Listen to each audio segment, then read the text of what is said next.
There are two main parts to lab number 5. In lab number 5, we're looking at DNA and DNA extractions and DNA fingerprinting. So for section 5.1, the DNA extraction, the information for that can be found in your lab manual. There's a video link if you're doing this at home for doing your DNA extraction at home. And there is some information provided in your lab manual. You should rely heavily on your lab manual for answering the questions in this section, other than the questions that obviously rely on the actual DNA extraction that you're doing. For the second part, we're looking at using restriction enzymes as a DNA fingerprint. So a restriction enzyme is essentially a protein that cuts DNA at a very specific location. It recognizes a sequence, usually between 4 and 12 base pairs long. And when that restriction enzyme finds that DNA, it cuts the DNA. It actually breaks the DNA at that point. Now, this evolved as sort of an immune response in bacteria. So bacteria, just like all other cells on Earth, all other organisms, can be infected by viruses.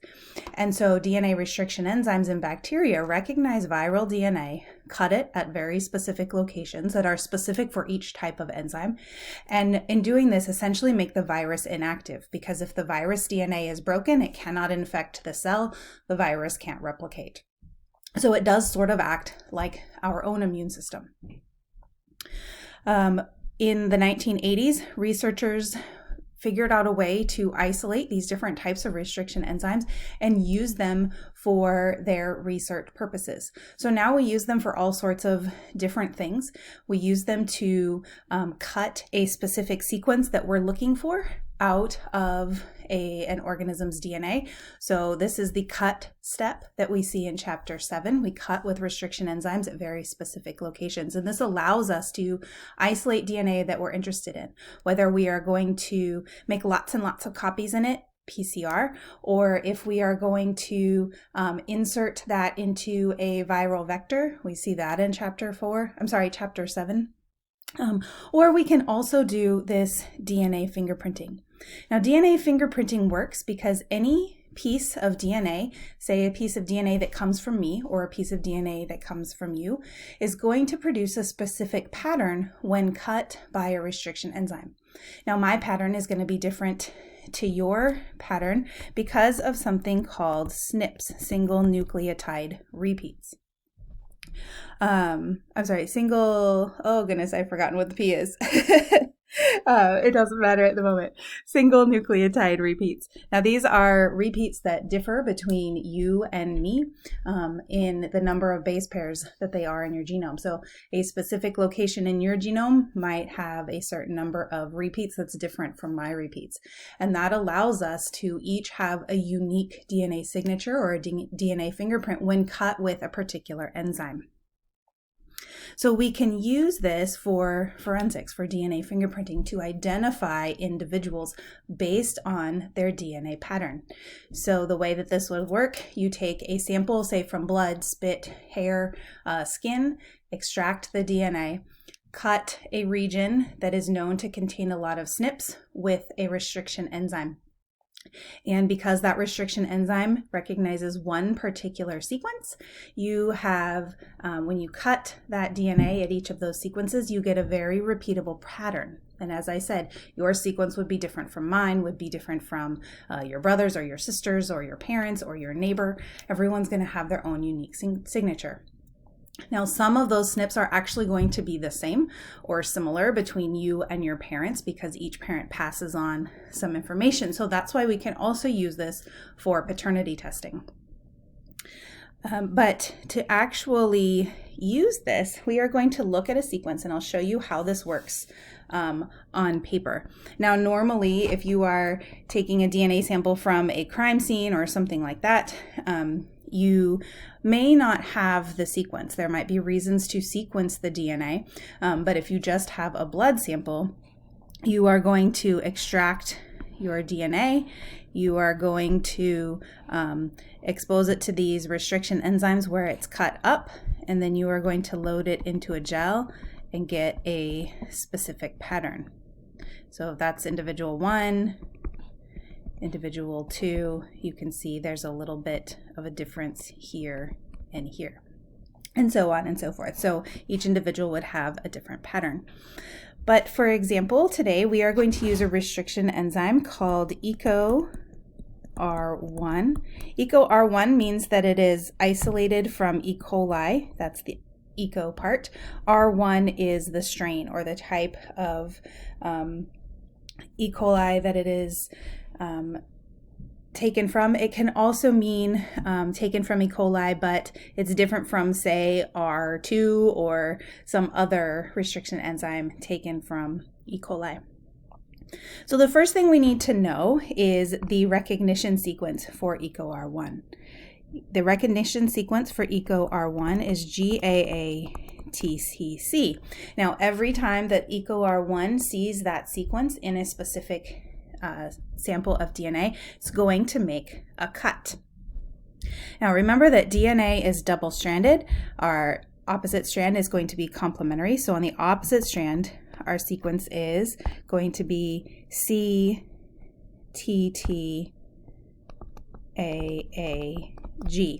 Now, you will notice that these are palindromes. Palindrome is something that is a word that is the same forwards and backwards. So an example might be race car.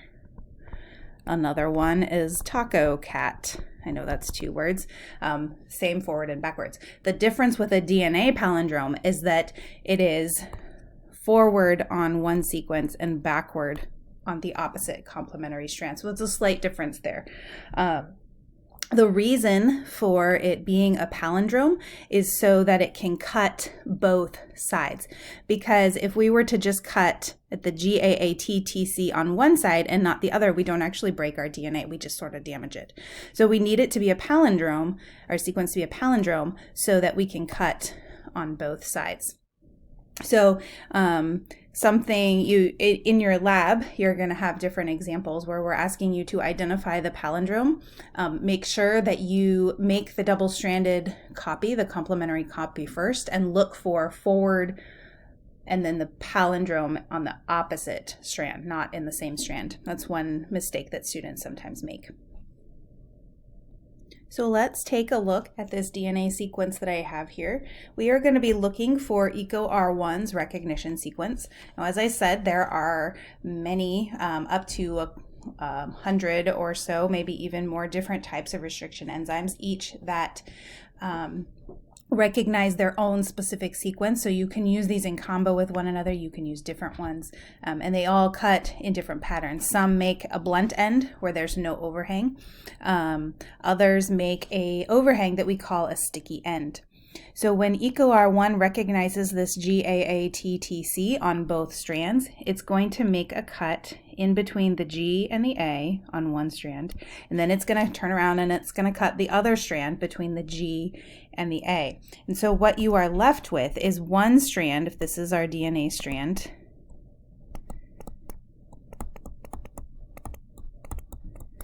and then another strand with its sticky end. Now this is important because it allows us to insert the DNA here.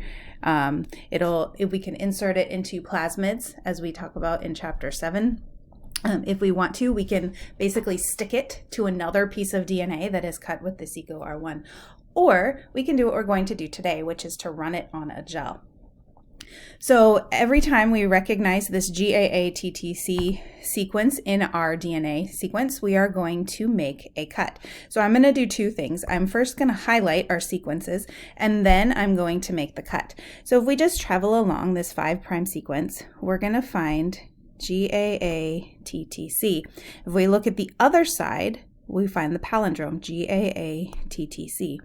So let's continue along this sequence here. We've got another one, GAATTC, GAATTC on the opposite strand. Now this one, I've just made this up, it only has 2 cuts in it. The cut samples in your lab might have more, might have less. So we have recognized these sequences now. So now we're going to make our cut. So I said that EcoR1 cuts between the G and the A on both strands. So essentially we're going to make our cut like this. Then between the G and the A on both strands, GAA-TTC. So we recognize that sequence. Now, if you remember from last week, when we do gel electrophoresis, we load our DNA into one of our wells, and it is going to run from the negative end. DNA is negatively charged, so we're going to put a negative charge on one end and a positive charge on the other. And our DNA is going to run through the gel from the negative to the positive end. And remember that it moves based on size. So larger molecules move more slowly, and slower molecules move more quickly. All right, so last week we actually used proteins. Today we're doing DNA, but it's the same idea. The larger ones move more slowly. The smaller move more quickly. All right, so we are basically going to represent these strands on a gel today. We're not actually running these. Even if we were in class, you would not actually be running these. So we need to know how long the sequence is. So this sometimes confuses students a little bit. We need to look at the full sequence from one overhang end to the other. So this one is actually going to start at our blunt end there and go out to the TTAA. So our total length is the width, not the number of base pairs that we see in there, it's the width. So do not count the top strand and then the bottom strand. Your strand is going to be too big because these guys are all paired together, so they're not adding any length. So we're just looking at the full width. So this one is 1, 2, 3, 4, 5, 6, 7, 8, 9, 10, 11, 12, 13, 14. So this is 14 base pairs long. So now I'm going to count the center fragment there. I'm going to change colors so you see what I'm doing. Remember, we're going from longest overhang to longest overhang. So this one is actually going to cut from, or the length is going to be from that AATT all the way to this TTAA. Okay, so that is our full length. So we're going to count these four in the overhang, 1, 2, 3, 4, and then we're going to count the middle, 5, 6, 7, 8, 9, 10, 11, 12, 13, 14, 15, 16, 17, 18, 19, 20, 21, 22, 23, 24. I'm sorry, I apologize. That's actually 24. My letters are not lining up exactly. So we actually have 24. In your lab, they line up correctly. You can actually visualize what's happening.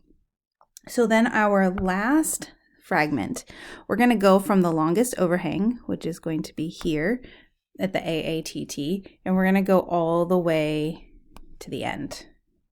So for this one, we have 1, 2, 3, 4, 5, 6, 7, 8, 9, 10, 11, 12, 13, 14, 15, 16, 17, 18, 19, 20, 21, 22. So 22 base pairs.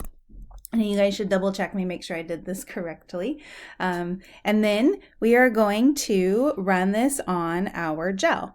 So you guys are doing this with several different suspects. Just like in the game of Clue, we've extracted DNA from all of them, given you the sequences. And you're going to run them on the gel and compare them. And then in the last step, you are going to have the victim DNA and the suspect DNA. And you're going to see whose victim, or we know the victim, we need to see whose DNA that belongs to the suspect. So in order to do that, we are going to pretend to run a gel. Now remember that the larger molecules move more slowly. So our slowest one is going to be that 23 base pair. Let's say that 23 base pairs is right there. The 22 is going to be just after it. And then 14 is going to run a little bit slower. Now you do not have to do this with different colors. If you want, that's totally fine. I will say that you should count very carefully. As you saw, I made a mistake. I'm not confident there's not a mistake in that 22 base pairs. Count it carefully. Make sure that you go from overhang to overhang on those center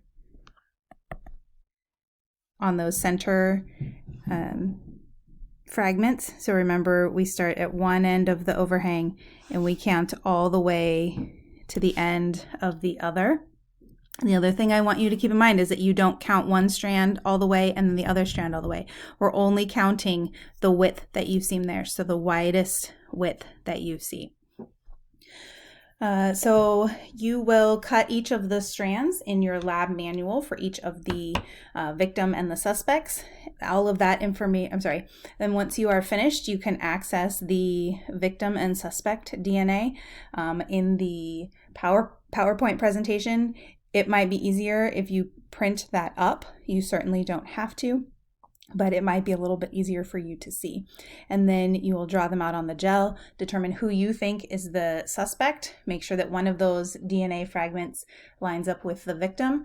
I will say that they do actually match. So if you find that yours do not match, then you need to double check that you have correctly cut all of the individuals in your in your given DNA sequences. If you would like to email that to me, you may do so, and I can just quick check it, see if everything looks good. You do not have to if you're confident in it. If you count carefully and you understand how the cuts work, you should have no problem at